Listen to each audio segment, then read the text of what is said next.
Hello hello hello मेरे intermediate students जो final में जस्ट जाने वाले हैं, आपकी ही बात कर रहा हूं। चलिए अब हम लोग जान लेते हैं ऑडिट को आपने कैसे तैयार करना है। पहले इस पूरी ब्रह्मांड में जितनी पॉजिटिविटी है उसको अपने अंदर लेके आइए और लाइक बटन को प्रेस कर दीजिए। लाइक टारगेट रखते हैं हम लोग 2000 लाइक का बड़ा टारगेट है भाई साहब। ऑडिट का पेपर है, देखते हैं आप लोग ये लाइक टारगेट अचीव करा पाते हैं नहीं। अब इसकी भी कॉपी हो रही है, कोई बात नहीं। चलिए तो मैं आपको बताता हूँ प्रॉपर एक स्ट्रैटेजी जो आपने फॉलो करनी है अपने सीए इंटर ऑडिट के लिए। बस एक रिक्वेस्ट है, इस वीडियो को पूरा देखिएगा। चाहे आप लोगों को स्पीड एडजस्ट करनी पड़े, आप भाई स्पीड एडजस्ट कर लीजिएगा, लेकिन पूरी वीडियो अगर देखेंगे तो बहुत ही बढ़िया आप लोगों को जो है बेनिफिट मिलेगा। बहुत कुछ है हमारे पास आपको देने के लिए, उसका फायदा उठाइए। तो सबसे पहली बात, कॉस्ट मैनेजमेंट अकाउंटिंग को कर दो भाई साहब बाय बाय, नमस्ते, राम राम, जाने दो भाई। अब उसको अब लगते हैं अपने ऑडिटिंग पे। अच्छा, इंपॉर्टेंट क्वेश्चंस की भी लिस्ट बनाइए, लिस्ट ही नहीं विद आंसर्स, पीडीएफ फ्री में आपको दूंगा, चिंता ना करें। और सारी लिस्ट ऑफ रिसोर्सेज हमारे पास अवेलेबल है, राइट। आपने बस आज जो कमेंट करना है वो ये, सी यू इन सीए फाइनल्स, क्योंकि मैं चाहता हूं कि आपका ये आखिरी इंटरमीडिएट का अटेम्प्ट हो। तो जल्दी से आप लोग कमेंट में लिख दीजिए सी यू इन सीए फाइनल्स। और अब आ जाइए ऑर्डर ऑफ रिवीजन पे। बहुत ही सिंपल स्ट्रैटेजी मैं आपको बता रहा हूं, ध्यान से सुनिएगा। आपको आज क्या कोशिश करना है, आज आपका एग्जाम खत्म हुआ है, आप थके हुए हैं, आप एक छोटा सा ब्रेक लें और उस ब्रेक के बाद पढ़ने बैठ जाएं और कोशिश करें 1 2 6 11 कंप्लीट करने की। 1 2 6 11 अभी मैं आप अभी रुक जाओ, सब आपको important topics, important question A to Z सब कुछ तैयार है। मुझे बस सुन लो थोड़ी देर के लिए यार, सुन लो, राइट। तो 1 2 6 11 को आप 4 से 5 घंटे देंगे और 30 से 32 नंबर अपनी जेब में कर लेंगे। इन चैप्टर्स के अंदर सब इंपॉर्टेंट है, याद रखिएगा, कुछ भी स्किप नहीं करना है। अच्छा, रिवीजन कैसे करनी वो भी बता रहा हूं। नेक्स्ट डे कोशिश करें आप लोग चैप्टर 3 और 4 पिक करें, right. Approach 1, do direct topics. Direct topics मतलब जो प्रायोरिटी टॉपिक्स हैं उसकी लिस्ट में आपको अलग से दूंगा। अप्रोच 2, आप उसे कॉम्प्रिहेंसिवली स्टडी करें। अगर आपने पहले से बहुत अच्छी तैयारी कर रखी है तो आप उसे कॉम्प्रिहेंसिवली स्टडी करें, नहीं तो आप सिर्फ डायरेक्ट टॉपिक्स भी कर सकते हैं। वो कैसे करने अभी बता दूंगा, राइट। नाउ नेक्स्ट डे पे 3 और 4 करने को क्यों कह रहा हूं, क्योंकि अगेन ये बहुत हाई वेटेज चैप्टर है और इसके जो डायरेक्ट क्वेश्चंस हैं उसमें आप अच्छे नंबर स्कोर कर सकते हैं। पेपर कैसा आएगा वो भी बताऊंगा। नाउ उसके बाद आपको करना है चैप्टर 7 8 और 10, राइट। 7 और 8 पहले करिएगा, 10 बाद में करिएगा। अगर आपने ये कर लिया भाई अपने अगले दिन में तो मजा आ जाएगा, आपका ऑडिट में पास होना तय हो गया है। नेक्स्ट डे आप लोग जो है 5 और 9 को फॉलो करने वाले हैं, 5 और 9 को ब्रश अप करने वाले हैं। आप सुबह इस पे टाइम लगा दीजिएगा, 5 और 9 पे काम हो जाएगा। अच्छा, प्रायोरिटी टॉपिक लिस्ट आप लोगों को हमने दे रखी है, आपको ये लिंक मिलेगा इसी डॉक्यूमेंट के अंदर। अच्छा, अति दुखी आत्मा डाउट नंबर 1, सर ये वाली लिंक कहां मिलेगी जो आप हमें अभी यहाँ पे दिखा रहे हो। इन सब को हमने आप लोगों के लिए संजो के रख दिया। मैं आपको एक लिंक शेयर करूंगा, इस वीडियो के नीचे कमेंट बॉक्स में पिन कर दूंगा। उस लिंक पे सब कुछ आपको मिल जाएगा बहुत अच्छे तरीके से, वेल ऑर्गेनाइज्ड मैनर में। ओके, आइए। आपने प्रायोरिटी टॉपिक्स को फॉलो करना है। जब भी डाउट आए, आपके सारे प्रायोरिटी टॉपिक्स मैंने यहाँ पे लिखे हुए हैं, आप लोग उनको देख सकते हैं। अच्छा, एक बात आपने ध्यान रखनी है कि आपका स्पेशल फोकस होना चाहिए लेटेस्ट एमटीपी और आरटीपी पे, वो भी मैं आपकी हेल्प कर दूंगा। नाउ अब अपने अपने रिवीजन को अप्रोच कैसे करना है ये तो हो गई भाई, ठीक है, हमें सारे चैप्टर्स ही पढ़ने, बस 1 2 6 11 पहले पढ़ लेना है। 3 और 4 को हमें जरूर उठाना है नेक्स्ट डे पे। उसके बाद 7 8 10 एंड देन हमने कर लेने अपने 5 और 9 को ब्रश अप कर लेंगे, ठीक है। हो गए हमारे सारे चैप्टर, यस सर हो गए। ये हमारे 4 चैप्टर हो गए, ये हमारे 2 6 और ये हो गए 3 और ये हो गए 2, यानी टोटल 11 चैप्टर हमारे हो गए। प्रायोरिटी टॉपिक्स की लिस्ट दे रखी है, चैप्टर वाइज बना के उसको फॉलो कर लीजिएगा। अच्छा जी, अब आपको मिनट टू मिनट गाइडेंस पे नहीं दे सकता भाई। अब शाम 7:30 बजे, अरे भाई शाम 7:30 बजे क्या करना है वो तुमने देखना है। अब तुम सो के पढ़ना चाहते हो या पढ़ के सोना चाहते हो वो तुम्हारी मर्जी है। सूसू पॉटी कैसे करना है वो भाई मैं नहीं बताने वाला हूँ, मम्मी ने सिखा दिया होगा। आओ नाउ, रिवीजन वीडियोस को आपने इफेक्टिवली यूज करना है, लेकिन क्या ये मैंडेटरी है कि भाई रिवीजन वीडियोस यूज करनी ही करनी है? नो। अगर आपको लगता है फॉर एग्जांपल चैप्टर 1 भाई आपने बहुत बार पढ़ा हुआ है, चैप्टर 6 बहुत छोटा सा चैप्टर है, रिवीजन वीडियो में आप लोग टाइम नहीं लगाना चाहते हो, खुद से पढ़ना चाहते हो, go for it. Don't fall for FOMO. FOMO में नहीं पढ़ना, हाय मेरे दोस्त रिवीजन वीडियो से पढ़ रहे हैं मैं भी रिवीजन वीडियो से पढ़ूंगी। अभी रुक जाओ, जाने की मत सोचो, ये वीडियो पूरी देखने की कसम खाई है आपने, सीयू इन सीए फाइनल्स की कसम खाई है आपने, राइट। तो आपने भाई रिवीजन वीडियो से पढ़ना है। अगर आप लोग खुद भी किसी चैप्टर को कवर कर सकते हैं तो कर लीजिए, राइट। एक खास बात, no need to attend live lectures at all. इस समय अगर आप लोग लाइव लेक्चर्स अटेंड करेंगे आप बहुत ज्यादा बेवकूफ बन सकते हैं। आप एक तरीके का अपने आप को झांसा दे रहे होंगे। देखिए मैंने सारे रीजन लिख दिए हैं। लाइव लेक्चर्स में ज्यादा समय लग सकता है आपको रिकॉर्डेड वन से। फॉर इंस्टेंस हमारा चैप्टर 1 जो है वो 98 मिनट्स का है। अब भाई अगर आप लाइव करने बैठोगे शायद मैं उसको 130 मिनट में करा पाऊँ, 140 मिनट में करा पाऊँ, क्योंकि बीच बीच में हमारी इंटरेक्शन भी चलती रहेगी, राइट। और साथ साथ में लाइव लेक्चर में जब आप लोग जो रश कर रहे होते हैं, फॉर एग्जांपल कोई टीचर पढ़ा रहा है, उससे कोई टॉपिक छूट गया, वो आपका भी छूट जाएगा। ओके, फैकल्टी की स्पीड आपकी स्पीड से हो सकता है मैच ना करे, रिकॉर्डेड रिवीजन वीडियो को आप लोग स्पीड एडजस्ट कर सकते हैं।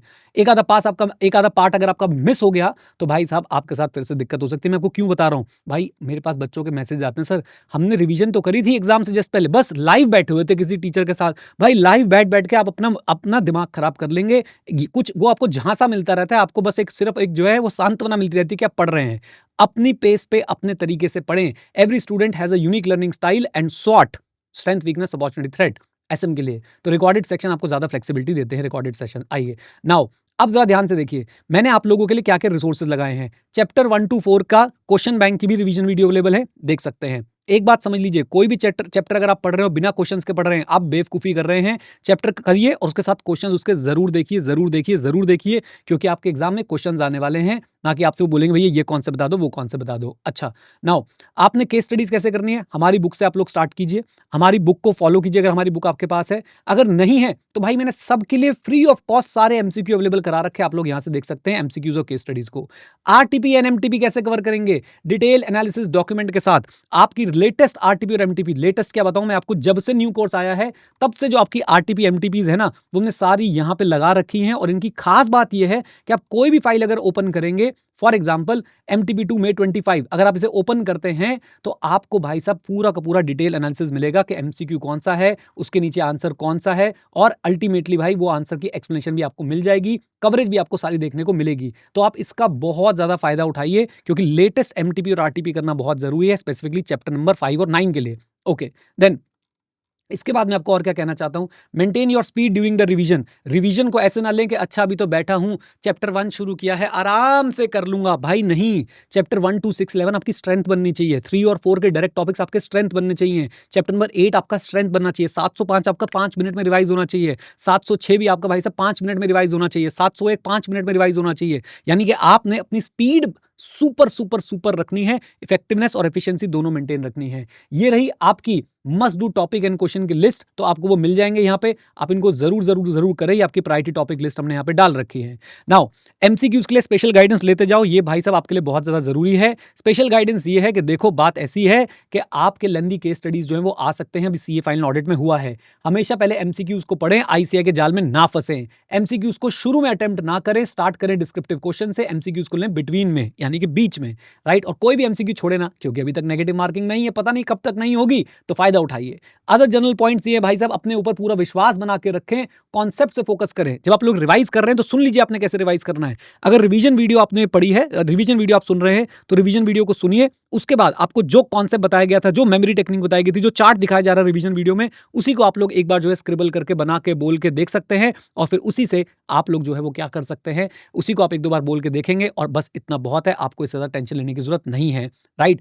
टारगेट अपना ये होना चाहिए मित्रों, दोस्तों, भाइयों बहनों, कि 24 से 30 मार्क्स हम लोग एमसीक्यू में लेके आए, और बाकी में अगर हम 30-35 भी लिया है तो मजा आ जाएगा। इस समय आप लोगों ने क्या करना है, इसको मैं हटा देता हूं, राइट। इस समय कोई नया टॉपिक जो है आपने बिल्कुल भी पिक नहीं करना है। एक खास बात आप लोगों के लिए और मैं बता देता हूं, हम लेके आ रहे हैं doubt support for every student. आपको ऑडिट में कोई भी डाउट है, आप मुझसे पढ़े या नहीं पढ़े हैं, आप लोग सिंपली सीए सर्कल पे जा सकते हैं, अपने डाउट्स जो है हमसे पूछ सकते हैं। वेबसाइट और ऐप दोनों आपके लिए अवेलेबल है, उसे जरूर चेकआउट कर लीजिएगा। और अब आती है सबसे इंपॉर्टेंट चीज इस पूरी वीडियो की, और अगर अभी तक भी तुमने लाइक नहीं किया है तो पाप चढ़ेगा तुम्हें। इधर देखो, ये सारे के सारे resources, revision video, detail analysis document, priority topic, list of important question with answers, एक कंप्लीट पीडीएफ आपको दे दिया जाएगा, कंप्लीट डॉक्यूमेंट आपको दे दिया जाएगा, जिसमें सारे इंपॉर्टेंट क्वेश्चंस हैं, उनके आंसर्स हैं, वो सब आप लोगों को मिल जाएगा। बट ध्यान रखिएगा, सिर्फ इसी में से आएगा क्या, नहीं, ऐसा नहीं है। इनके अंदर जो कॉन्सेप्ट है उसमें से क्वेश्चन आ सकते हैं, और हमने बहुत रिसर्च करके ये इंपॉर्टेंट क्वेश्चंस की लिस्ट बनाई है, राइट। डाउट सपोर्ट के लिए मैंने बता दिया। चैप्टर 5 कैसे पढ़ना है, ये रहा। चैप्टर 5 के इंपॉर्टेंट क्वेश्चन मैंने अलग से निकाल कर रख रखे हैं, क्योंकि वो आपको ज्यादा परेशान करते हैं, तो आप चैप्टर 5 के सारे क्वेश्चन यहाँ पे देख सकते हो। ये लगे हुए उसी प्रायोरिटी लिस्ट वाली क्वेश्चन के नीचे जो लगे हुए हैं, अभी भी बच्चे इस फाइल को एक्सेस कर रहे हैं जब मैं वीडियो रिकॉर्ड कर रहा हूं। ओके, नाउ चैप्टर 9 कैसे पढ़ना है वो भी आप लोगों को यहाँ पे गाइड कर दिया गया है, सारे लिंक्स आपके लिए अलग से लगा दिए गए हैं। चैप्टर 3 कैसे पढ़ना है ये भी बता दिया है, साथ साथ में क्वेश्चन बैंक की रिवीजन और फ्री रिसोर्सेज। ओके, टेलीग्राम पे आ जाइए, जुड़ जाइए हमारे साथ। अगर आपको कोई डॉक्यूमेंट चाहिए, यही लिंक मैं आपके साथ नीचे शेयर कर दूंगा, आप लोग टेलीग्राम पे जुड़ सकते हैं। किसी ना किसी तरीके से आपके पास जो है ये लिंक सारे मैंने पहुंचाने हैं और आपने इन लिंक्स का फायदा उठाना है, राइट। अपने जूनियर्स और दोस्तों को बता सकते हैं कि एडू 91 पे ग्रुप 2 की सेल जो है वो ऑन है। आने वाले अटेम्प्ट्स के लिए तो उनको जरूर बोलिएगा कि ज्वाइन कर लें एडू 91 पे ऑडिट, FM, SM, कॉस्टिंग की क्लासेस, ताकि वो लोग आगे बढ़ पाए, राइट। चलिए जी, तो ये है हमारी कुछ बातें। और स्किल 91 पे भी सेल चल रही है, कोड यूज करेगा ओवर 30% ऑफ जो है मेरी टीम ने आपको दे दिया है, राइट। तो ये है आप लोगों के लिए चर्चाएं। कौन सी चर्चाएं? आपके एग्जाम की चर्चाएं। उम्मीद करता हूं कि आप लोग जो है फायदा उठाएंगे इस वीडियो का। उम्मीद करता हूं कि आप लोग जो है वो ऑडिट में पास होकर आएंगे। अपनी अपनी प्रिपरेशन पे भरोसा रखिए। और मैं कह रहा हूं इस समय अगर प्रिपरेशन नहीं भी किए ना, अपने ऊपर भरोसा रखो भाई। मैं कह रहा हूं कि अगर प्रिपरेशन अच्छी है बहुत बढ़िया, नहीं है फेक कॉन्फिडेंस के साथ जाओ, फोड़ के आओ भाई, जाओ फोड़ के आओ। लिख के आना है, पूरा पेपर करके आना है बस। स्पीड रिवीजन में मेंटेन रखिएगा, स्पीड एमसीक्यूज में मेंटेन रखिएगा। बाकी क्वेश्चन जैसा भी आए भाई, जरूर उसमें डायरेक्ट क्वेश्चंस होंगे, उनको निकाल के अच्छे से कीजिएगा। और जो भाई आपको क्वेश्चन ना आते उन्हें एंड में ले जाओ, धो भाई साहब उनको, धो। इतना तो ऑडिट तुम्हें पढ़ाए हैं हम, क्यों। चलिए, with this note guys, thank you very much, stay connected, stay है, जय हिंद। और हाँ मित्रों, सीखते रहें, क्योंकि सीखना शुरू तो जीतना शुरू। All the best, her her Mahadev.